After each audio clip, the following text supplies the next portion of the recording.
Amadou, on ne t'a jamais dit qu'on ne pile pas un mortier vide. Je vais te raconter pourquoi. C'est arrivé à Moussa, le fils de la sœur de ma mère, au village, près de Ségou. C'était pendant l'hivernage. La nuit était lourde, chaude, tout le monde dormait. Mais Moussa avait faim.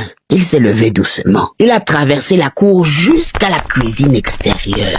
C'est là qu'il a vu le mortier. Moussa ne sait pas pourquoi il a fait ça. Il s'est assis, il a pris le pilon et il a frappé. Le son était mauvais, creux, mais le son ne s'arrêtait pas dans la cour. Le son continuait quelque part où on ne pouvait pas voir. Moussa a encore frappé. Et là, une voix derrière lui, très basse, comme quelqu'un qui parle en dormant, lui a dit « Continue ». Moussa s'est figé. Il s'est retourné, personne. Mais il a senti une chaleur, comme si quelqu'un se tenait trop près dans son dos. L'air est devenu chaud dans son cou. Moussa a reposé le pilon très lentement. Il a voulu partir, mais la voix a repris, encore plus proche. « Pourquoi tu t'arrêtes?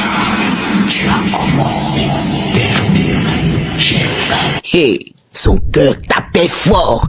Il voulait courir, mais ses jambes ne répondaient plus. Alors il a regardé le mortier. Et là, il a vu que le mortier n'était plus vide. Il y avait quelque chose dedans. Comme si une forme prenait vie. C'était épais.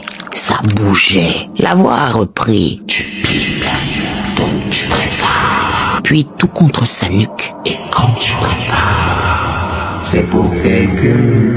Moussa a lâché le pilon. Il a couru. Il n'a pas regardé derrière lui. Le lendemain, il a raconté ça à sa vieille mère. La vieille lui a seulement dit qu'il était chanceux. Elle s'est levée. Elle a retourné le mortier face contre terre. Elle a regardé Moussa et a rajouté.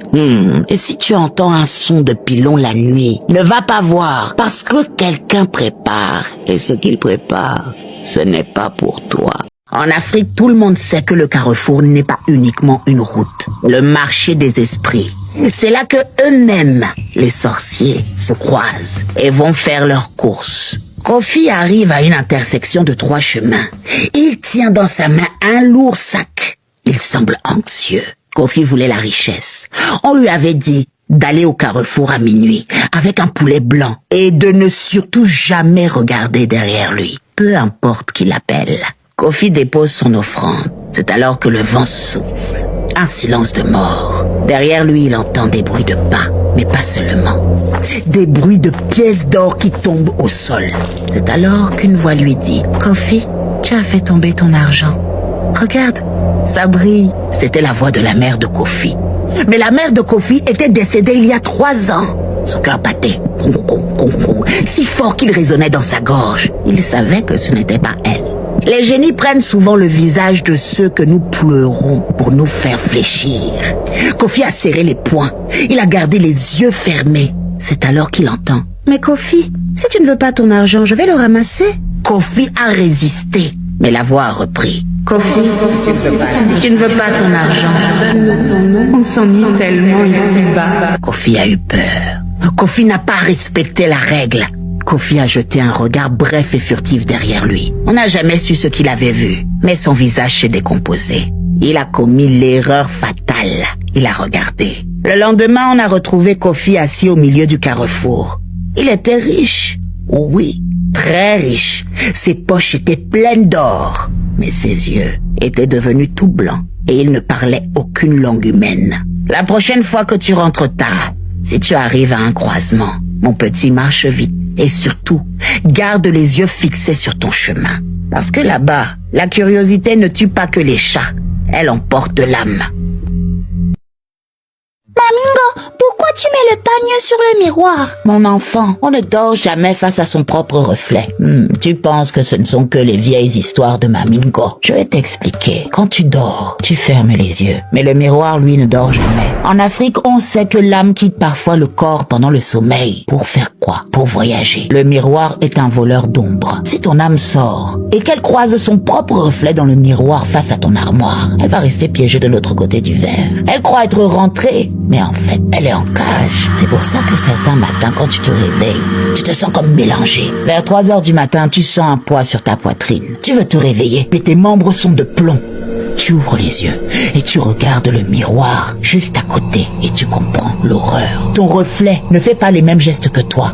Lui est debout et il te regarde dormir en souriant. Et il commence à sortir du cadre pour prendre ta place dans le monde des vivants. Tu veux crier, mais le miroir a déjà volé ton souffle. Celui qui est dans le lit, c'est désormais lui. Et celui qui est coincé derrière le miroir dans ce monde froid et inversé, c'est toi. Tu vas gratter la vitre de l'intérieur.